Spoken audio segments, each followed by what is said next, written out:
कोविड-19 से पहले भी मानवता का सामना हुआ है कोरोना वायरस से, जो कभी सार्स की शक्ल में आया, कभी मर्स की शक्ल में आया। हालांकि उन दोनों बीमारियों को अगर हम ले लें तो कोई भी वैक्सीन उनका आज भी विकसित नहीं हुआ है। लेकिन क्या इसे हम एक संकट के तौर पर देखें या फिर आज जो परिस्थिति है वो बिल्कुल अलग है? नई सदी के हर दशक में कोरोना परिवार के वायरस ने हाहाकार मचाया है। 2000 के दशक में सार्स आया, लेकिन उसका वैक्सीन जब तक बनता उससे पहले ही वायरस कमजोर पड़ गया। मर्स 2010 के दशक में आया, पर इसके मामले इतने कम थे कि वैक्सीन की आवश्यकता नहीं हुई। यानी हकीकत यह है कि किसी भी प्रकार के कोरोना वायरस के खिलाफ कोई भी वैक्सीन विकसित नहीं हो पाई, पर जो अब तक नहीं हुआ, क्या वो अब होगा? I think we're going to have a vaccine by the end of the year, and I think distribution will take place almost simultaneously.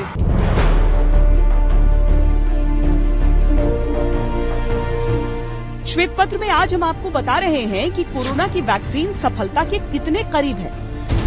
Corona के इलाज के लिए बन रही दवा किस स्टेज में?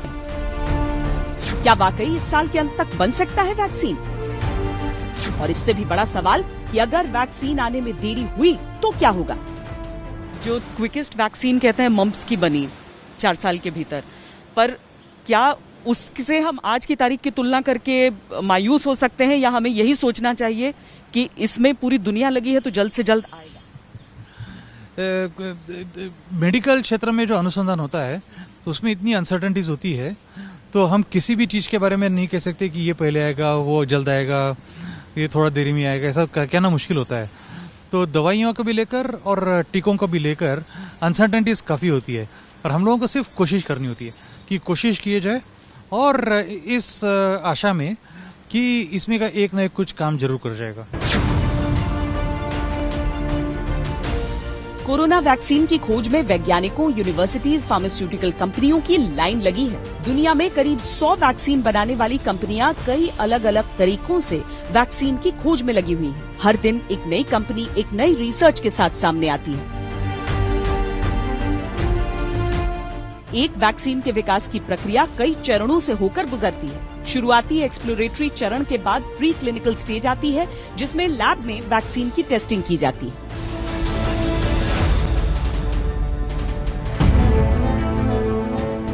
फिलहाल 8 वैक्सीन ह्यूमन ट्रायल के चरण पर पहुंच चुके हैं। करीब 100 प्री क्लिनिकल स्टेज पर है। ह्यूमन ट्रायल करने वाली 4 वैक्सीन चीन से हैं। अमेरिकी कंपनी मॉडर्ना ने पहला ट्रायल कामयाबी के साथ पूरा कर लिया है। ह्यूमन ट्रायल पूरे हो जाने के बाद रेगुलेटरी रिव्यू एंड अप्रूवल का चरण आता है, जिसमें विश्व स्वास्थ्य संगठन वैक्सीन को अप्रूव करता है। इसके बाद उसकी मैन्युफैक्चरिंग होती है और फिर बाजार में उतारने से पहले क्वालिटी कंट्रोल किया जाता है। दुनिया भर में वैक्सीन को लेकर रिसर्च चल रही है। लगभग 100 के करीब ऐसे रिसर्च बताए जाते हैं, और जानकार कहते हैं कि हर हफ्ते लगभग 6 नई रिसर्च शुरू हो जा रही हैं। ये अच्छी बात है, लेकिन जो सबसे करीब है वैक्सीन बनाने के, वो है मॉडर्ना। मॉडर्ना ने जो ट्रायल्स शुरू किए हैं उसमें 8 पूरी तरीके से स्वस्थ लोगों को चुना। कुछ के शरीर में 100 माइक्रोग्राम का डोज डाला गया, कुछ में 25 माइक्रोग्राम का। इसके बाद जो इनके शरीर में एंटीबॉडीज बनी, वो एंटीबॉडीज कोरोना से रिकवर हो चुके मरीजों में बनने वाली एंटीबॉडीज से कहीं अधिक थी। We can indeed, with this vaccine, induce an immune response in everybody that received the vaccine.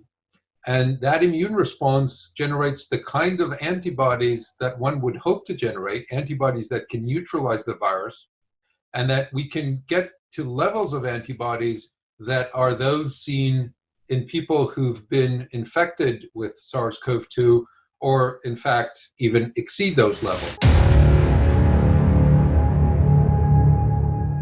लेकिन यह कंपनी का एक शुरुआती ट्रायल था जो सिर्फ 8 लोगों पर किया गया था। बड़े स्तर पर ट्रायल होने अभी बाकी हैं, जिनके बाद ही FDA इसको आम लोगों के इस्तेमाल के लिए इजाजत देगी। मॉडर्ना कोरोना संक्रमण शुरू होने के साथ ही वैक्सीन की खोज पर रिसर्च कर रही है।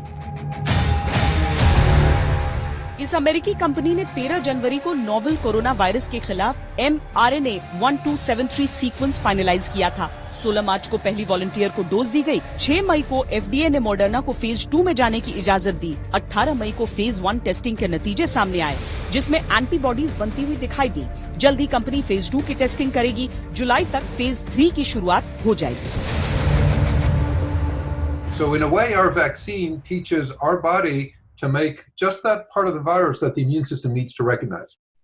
And when we go in with first a prime and then a month later a booster shot, we can indeed show that we've educated the immune system to make antibodies that can recognize the virus and indeed prevent the virus from entering.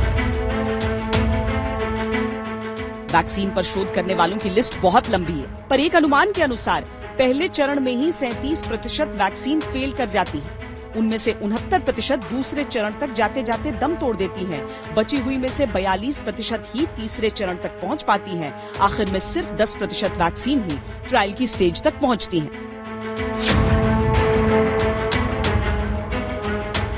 करीब 7 कंपनियां virus vaccine बना रही हैं।